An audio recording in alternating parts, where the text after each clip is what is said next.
This is logs from broadcasting on Deadfreck, a survivor's journal during the fall of everything. If you're new, check the broadcasts. Day 11. I woke up already tired.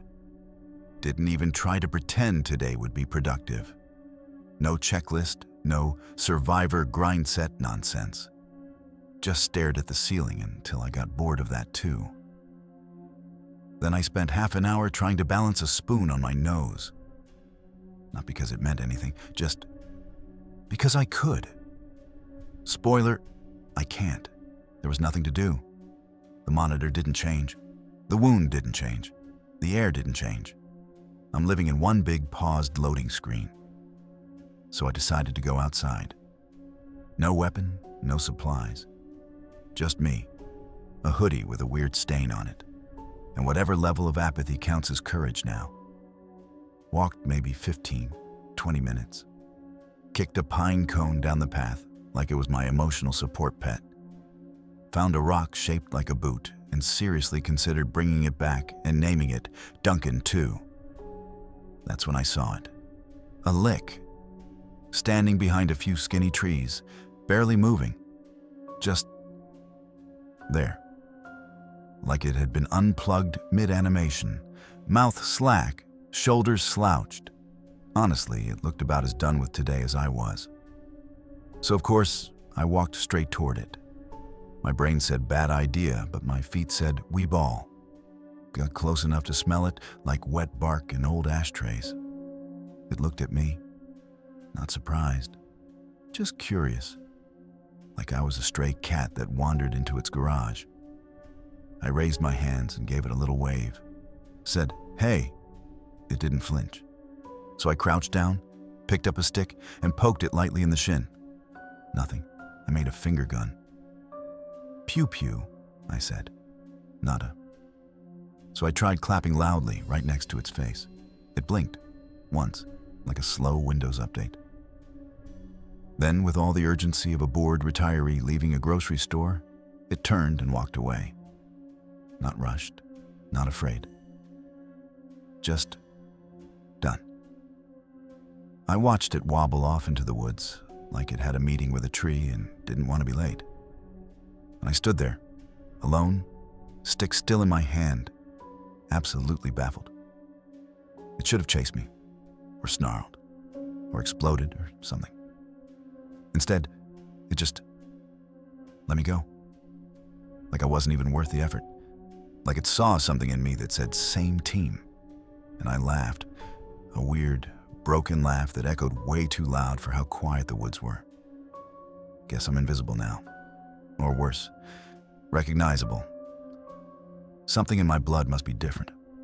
Wrong. Familiar to them. Whatever. I got my steps in. Didn't die. Made a new best friend. I'm calling him Greg. Might visit him again tomorrow. Maybe I'll bring the boot rock. We could have a picnic. Day 12. Still here. Still breathing. Still talking into a mic like someone's actually listening. Broadcasted right after I got up. Voice still raspy, eyes half open. Probably sounded like I was dying.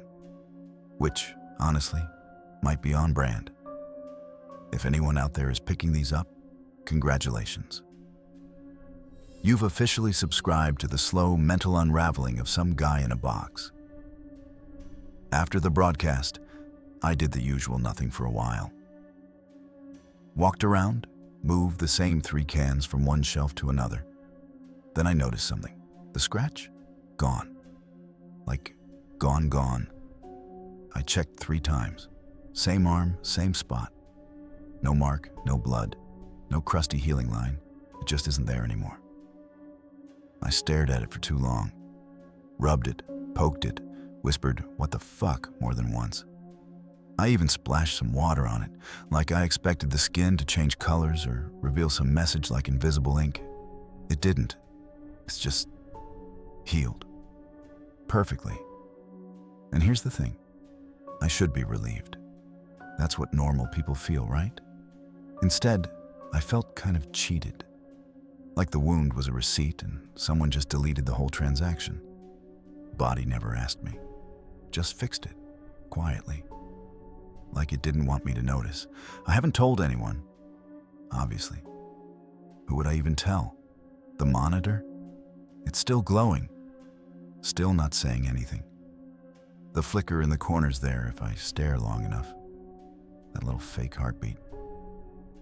But that's it. So I made breakfast. Instant oatmeal again. 3rd day in a row. Gave it a name this time. Derek. Said, "Good morning, Derek," out loud. Then ate him. Sorry, Derek. Later I spent 20 minutes reorganizing the storage room by expiration date. Then 10 minutes rechecking everything because it doesn't matter. None of it's expired. It's only been a few weeks since everything went quiet. Still doesn't feel real. I found an old coat hanging by the back exit. Smelled like dust and wood smoke. Tried it on just to feel something. Didn't help. Looked in the mirror again. Looked bad, like extra bad. Eyes sunken, skin pale. Hair's doing this weird wave thing on one side. I laughed at myself. The kind of laugh that sticks in your throat after. For a second, I thought I saw movement through the crack in the main door, just a flicker of motion in the tree line. But when I blinked, it was gone. I stayed by the window for a while, just looking out. Eventually, I laid back on the floor, stared at the ceiling fan for long enough to get dizzy. And then I thought, screw this. I'm going out tomorrow. Somewhere. Anywhere. I don't know if I'll find anything. But I'm not sitting here waiting for the walls to start whispering. Time for an adventure or a mistake. Same thing these days. Day 13. Did the broadcast. Voice sounded rough. Sleep's been weird. Food's almost all the same now. Different labels, same dull taste. So I packed up and started walking. Just grabbed some water, a couple cans, and left. Didn't even turn around to look at the station. About 30 minutes out, the trees thinned, and that's when I saw one. A lick. Leaning weirdly against a tree like it was drunk, or maybe just trying to hug the bark to death. Its tongue was out, not licking, just hanging. Like a dog too tired to pant, it hadn't seen me. So I whistled. Nothing. I clapped. Nothing. I walked closer, real slow, until I was close enough to smell it. Old rain and burnt rubber. I cleared my throat and said, "Excuse me, sir? Do you have a moment to talk about our Lord and Savior, canned beef stew?" Still nothing. So I pulled a marker from my jacket pocket. Don't ask why I have it. And very carefully drew a smiley face on its back. Dead serious. Right on the shirt. 2 dots and a little curve. It flinched just slightly, like maybe it felt it. But it didn't turn around. Didn't snarl. Just kept breathing like I wasn't there. So I said, "Okay, fine, rude." Then walked around to the front and waved both hands in its face.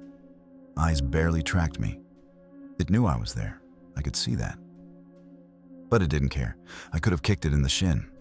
I didn't. But I thought about it. Instead, I placed a can of peaches at its feet, bowed deeply, and backed away like I was finishing a magic trick. Nothing. About an hour later, I found 2 more. Sitting. Just slumped against an old picnic table like they were waiting for a ride that never came. One of them looked up at me. The other just picked at its fingernails. I stood a good 10 feet away and said, "Y'all good? Need snacks? A blanket? Anything?" Still nothing. So I mimed a slow dance, right there in the clearing. Twirled once. Did a stupid bow. Whispered, "I'm losing it, huh?" Under my breath. They didn't move. I backed away. Slowly, then sprinted off for 10 seconds just to feel like I had a pulse. It was honestly fun. In a, this is probably how you go insane kind of way. Tonight, I'm set up under a downed billboard off an old side road. Can still see the top of the trees where I met my 2 lunch buddies. No sign of them moving. or breathing even. I think they just rest, like us. But they're not reacting to me anymore, like I'm part of the landscape now, like I don't smell alive. Maybe I'm boring, maybe they're lazy, or maybe something's different in me. I don't know. And weirdly, I don't care. I'm gonna keep going tomorrow, deeper, just to see what else is out here. Maybe I'll find more of them. Maybe I'll host a picnic. All licks welcome. Dress code, feral, day 14. No broadcast today. I'm still out here, too far from the station. I thought about trying to rig something up with a handheld radio I found, but no one's listening to that. And honestly, I didn't feel like talking. What happened today didn't feel like something I could just talk about anyway. I was cutting through a small town. Looked like the kind of place that was already halfway to dead before anything went wrong. Old signs, faded paint, windows dusty from years of nothing. The silence here doesn't even feel new, like the world gave up on this place a long time ago. That's when I heard the noise. Something different. Struggling.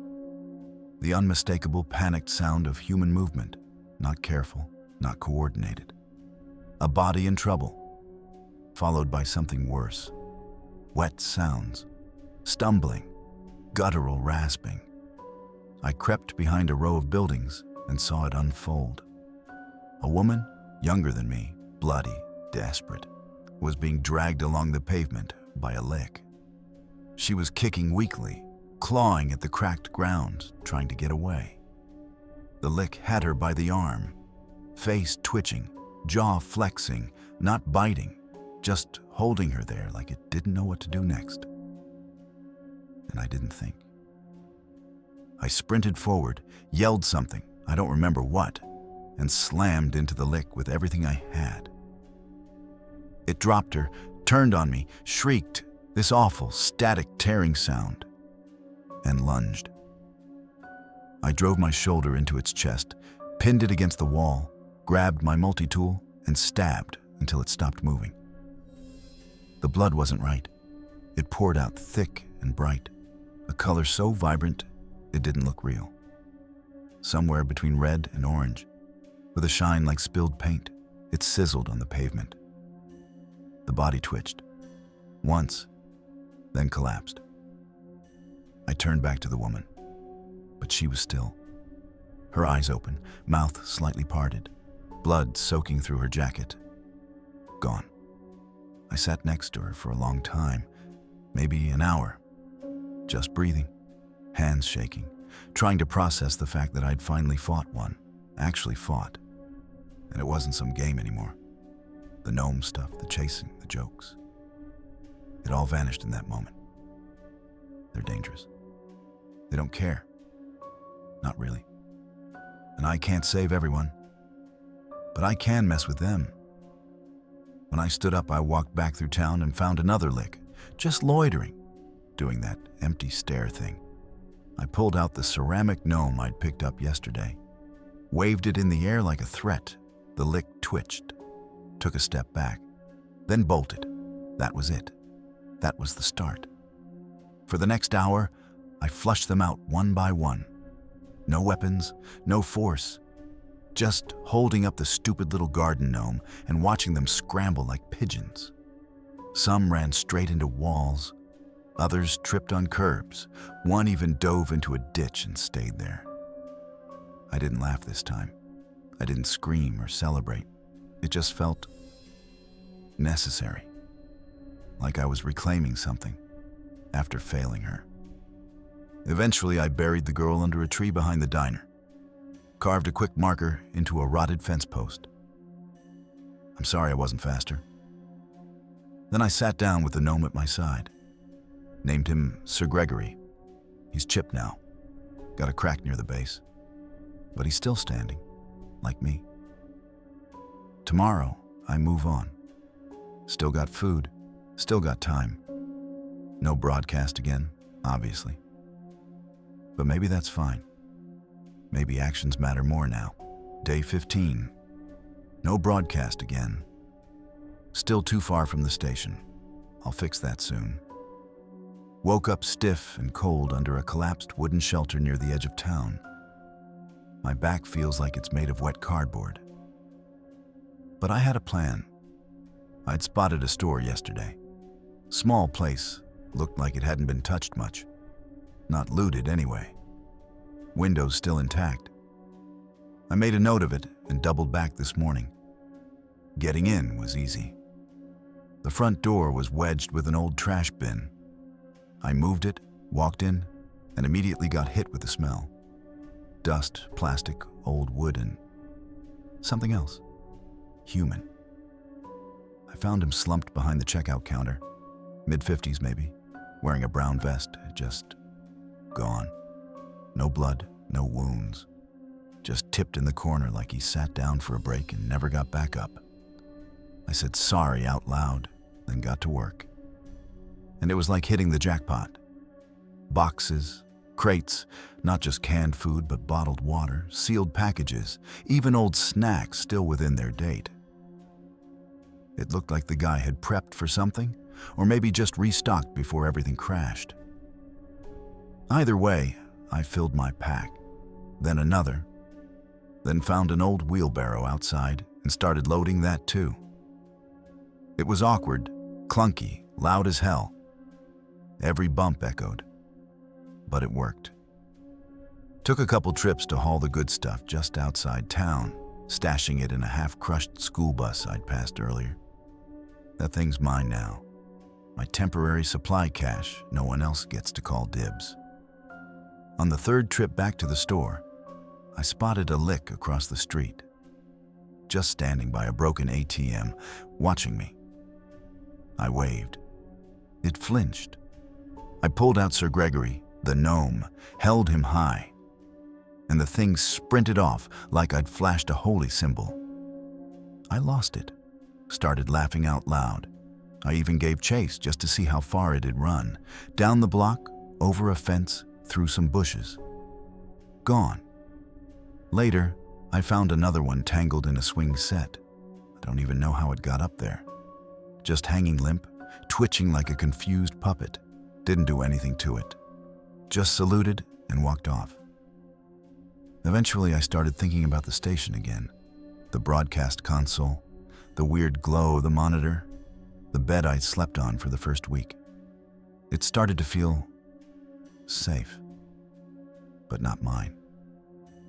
So I made a decision. There's this wooded area maybe 100 meters east of the station, big enough to hide in, small enough to feel manageable. I cleared a patch of ground there. Nothing serious yet, just shoved aside branches, found a log to sit on, started picturing what a little camp might look like. A tarp, some rope, a little stove if I can scavenge one.